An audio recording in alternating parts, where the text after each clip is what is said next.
Hello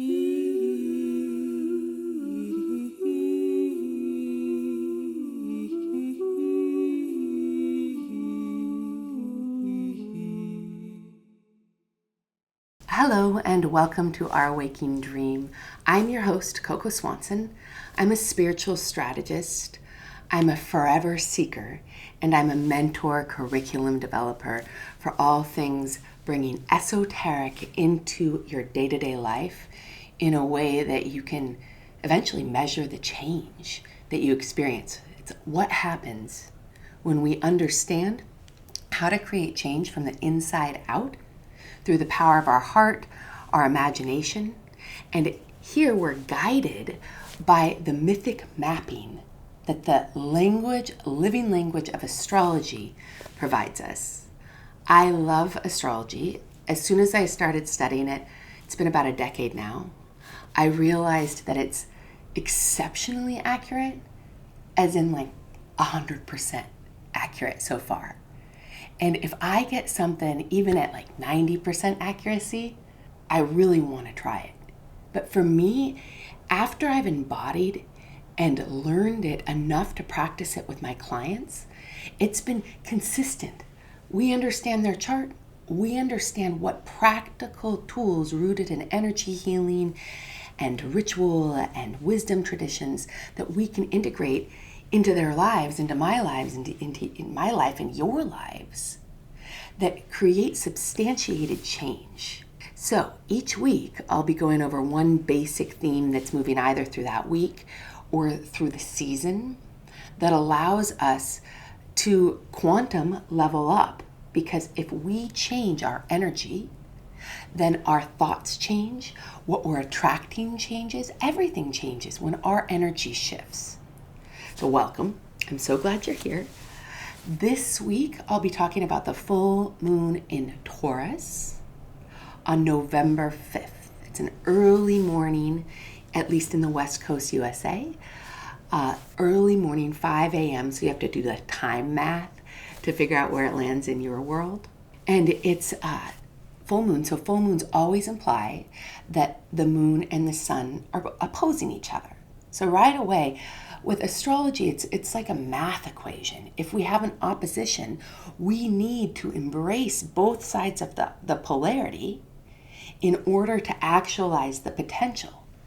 So if I'm just focused on one side of a polarity, it's very lopsided. But if I embody the practices of both sides of a polar opposite, that's when we get takeoff. So what that means for this full moon on November 5th is, one, if you're listening to this on the 2nd or the 3rd or the 4th, start now. Start these rituals that I suggest now.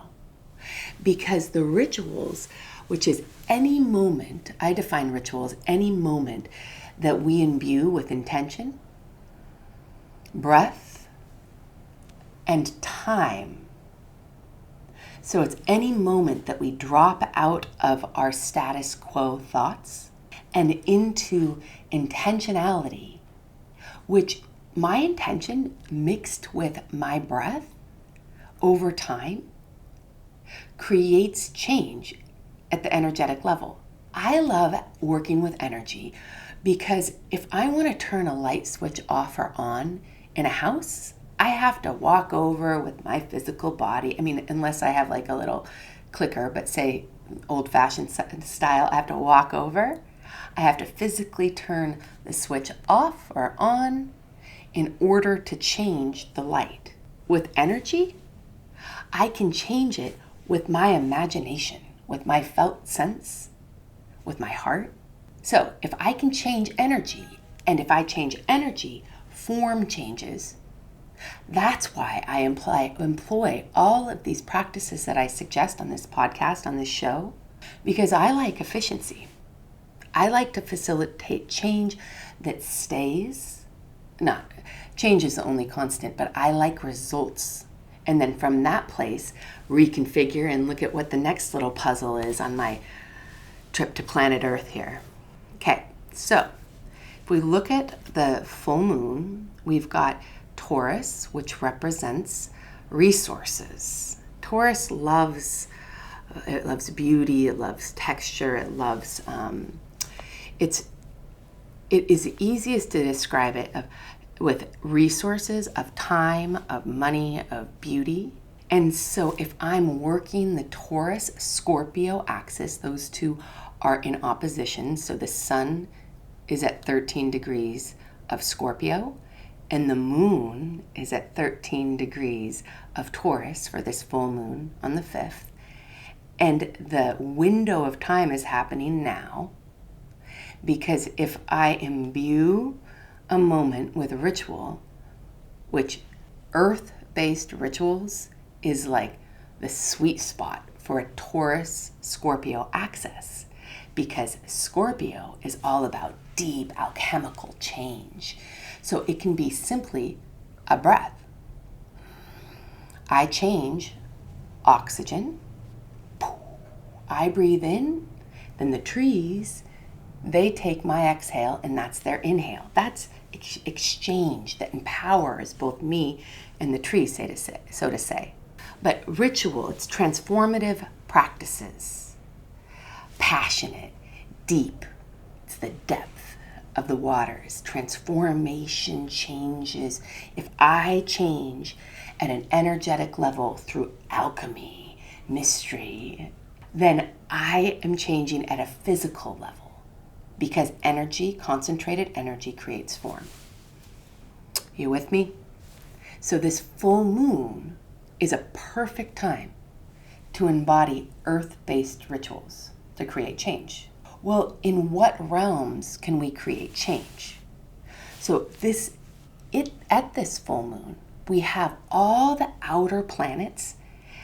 Most of them, the outer planets are the ones that create era changes. They move slowly and they have a lot of magnetism. They create big era changes, especially when they shift signs. So if you've been here for a while, I've been talking about what's changing signs in the bigger planets, meaning Pluto is changing signs. It's in Aquarius now, it just stationed direct. When heavy hitters are retrograde, there's a lot of deep reconstruction going on with Pluto at a subconscious level that's sometimes kind of ouchy because it brings out skeletons in the closet.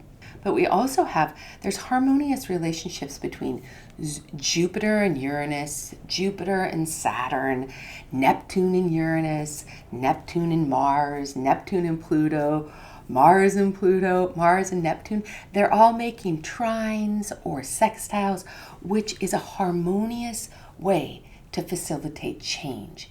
So we do the math and we say, okay, I've got a full moon in times of great change.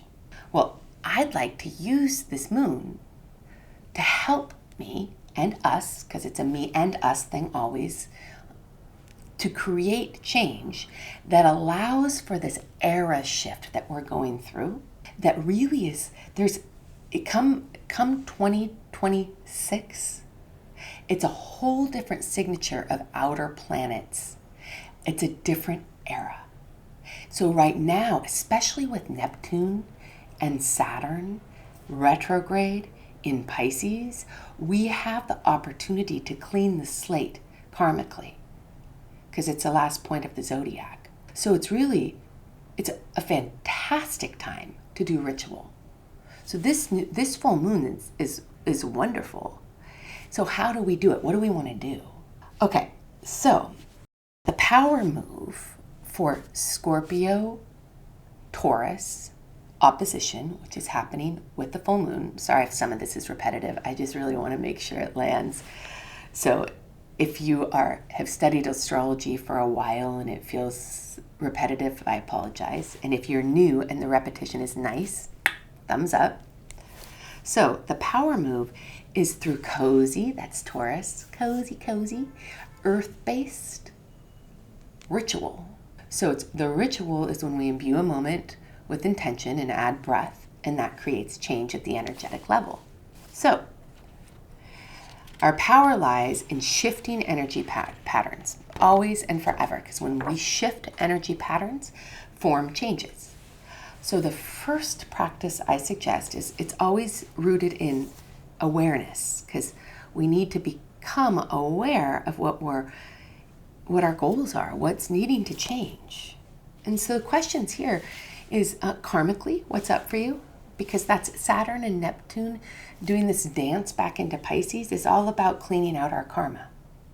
And if you are experiencing a lot of karma coming back to you right now, a lot of patterns from your past coming back, you can assume, even without looking at your chart, that your chart's probably lit up, meaning Saturn and Neptune are making transiting angles in your own chart.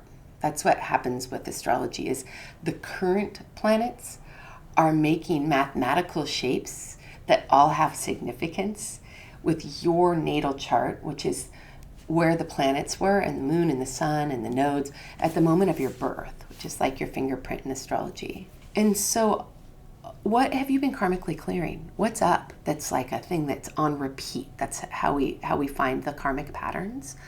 It's essentially icky patterns on repeat. So what's up for you in just right now? And then also we're looking at Uranus. Uranus is a planet of grand awakening, and it's been hitting, it's just about to move back into Taurus. But right now it's still in Gemini. And so we're going over what has been awakened in kind of probably a rude way. When Uranus first transits into a sign, it's like a rude awakening around, you could look at the ethics of communication or your patterns of communication. And has anything been up for you since July? Then we've got Pluto. Those are deep subconscious shifts. It just stationed direct. And so what have you been looking at with Pluto of deep subconscious patterns, skeletons coming out of your closet? And then with Taurus, how are you resourced? How do you feel?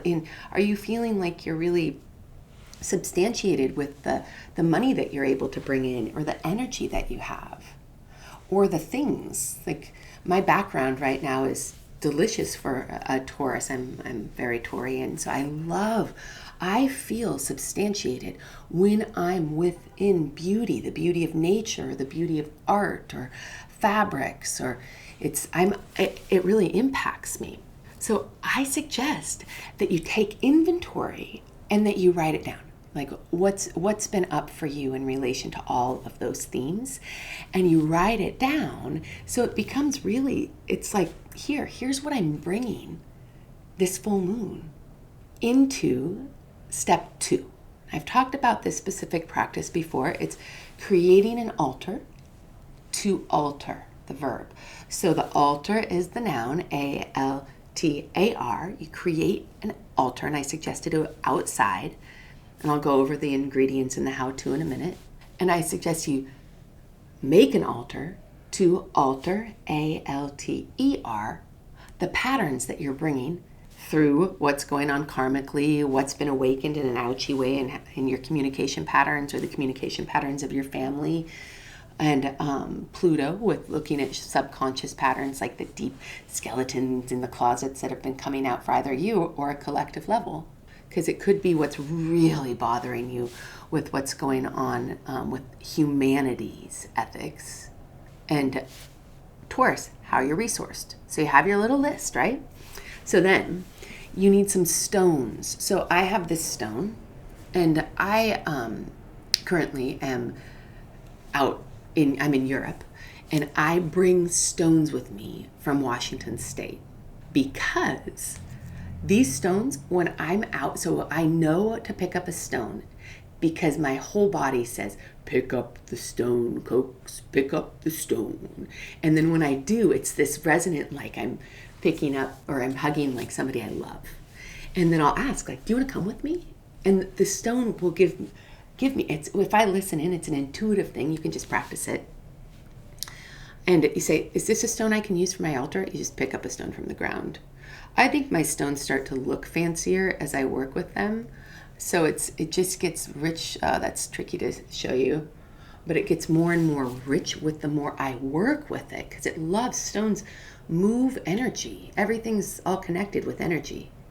So you can also grab sticks, leaves, etc. Anything that your body gets a full yes, and you borrow for ritual in gratitude. There's the gratitude, the recognizing that this is an alive, that anything that I borrow and work with in nature is alive.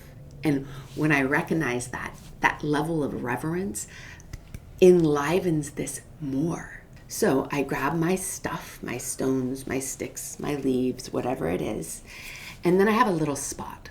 The little spot can actually be inside on a window ledge if you don't have access to a balcony or a yard or a park.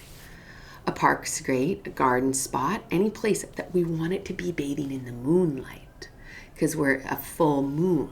And then all you do, it's quite simple, but it's prescribed like you have to do it rather than just thinking about it. A lot of my practices are embodiment practices. So one must do them in order to actualize their potential rather than just thinking about it. So you hang out in that spot that will be bathed in moonlight. And then it's like, basically, you breathe that little list of stuff that you're working with. You breathe it into the stone. You breathe it into the sticks. And in the breath, I'm breathing in as you sit with your stone or with your sticks. You breathe in your list of that which you want to transform. It's quite simple. After you breathe it in, we arrange and rearrange these little sticks. This is a practice that I received through the Four Winds Institute, Alberto Bioldo, who received it from the Caro, which is a tribe of fantastic energy healers down in Peru. That's where I learned this. So you sit, you release with breath, one breath at a time. The more you want to release, the more breaths, the more alchemy, the more transformation.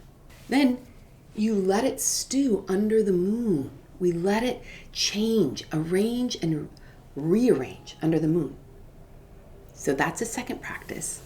And then when you're done with it, when the moon has completed its lunation, so that's just on the 6th, then you can close it up, let it go. Thank you, thank you, thank you. Thank you, thank you, thank you. And release it. Release your nature items either back to nature or back to a special spot that you keep your nature items in. And that's the change is complete there. The third piece I suggest is actually lymph drainage to release fears, to release negativity. So I'm on my left side is a lymph duct that goes back to my heart. Well, the lymph brings fluid back to the heart, and I think of back to source as back to the heart. So you can just gently bring your hands. You can do one on your left and one on your right. You can just do your neck, really. With this, you don't even need to do the whole thing if you're getting the main ducts, which are right on your clavicle. These bones right here, right by your neck. And so you place your hands by your clavicle, super, super, super soft, and imagine a waterfall moving back to your heart. And with it, I release all fears. I release my karma. I am that I am. I am eternal beloved. It's naming your eternal nature, your divinity, as you release the fluids. It's very physical. This is another form of alchemy, another form of embodied magic. I release this back to source. The combination of bringing awareness of all the main themes that you've been working this season, what karmically is coming up, what shadows are coming up, deep subconscious programming, what rude awakenings around the communication patterns in your life, you bring that into the altar where we sit and exhale everything that we want to release back to source through items that you picked up and got a real strong yes from in your body, and then you let them bathe in this full moonlight, and then go back inside or go back to your cozy spot and drain. I release your hands on your neck just gently from clavicle to heart, maybe up your neck too. And just imagining the lymph is right. It's very topical. It's right on the surface. So it just needs light touch and imagining the fluids moving back to source, the source being your heart. That's what I suggest for this full moon on the 5th and on the 2nd today, that we are able, these practices are fantastic to start on today, the 2nd, through the 5th. You can even turn them over into the 6th to really, really get as much momentum as you can out of embodied earth-based rituals to create change at the energetic level that then is mirrored in the physical level. That's it for today. Thank you, as always, for being here with me. If you like this, can you share it with one other person who might like it too?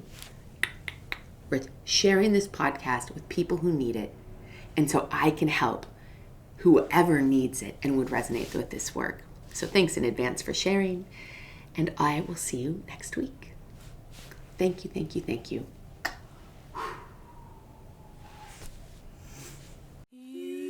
Thank you for being a part of our community here at Our Waking Dream. Please make sure to like, subscribe, and share. Fill my cup and let it overflow. Let it overflow with love.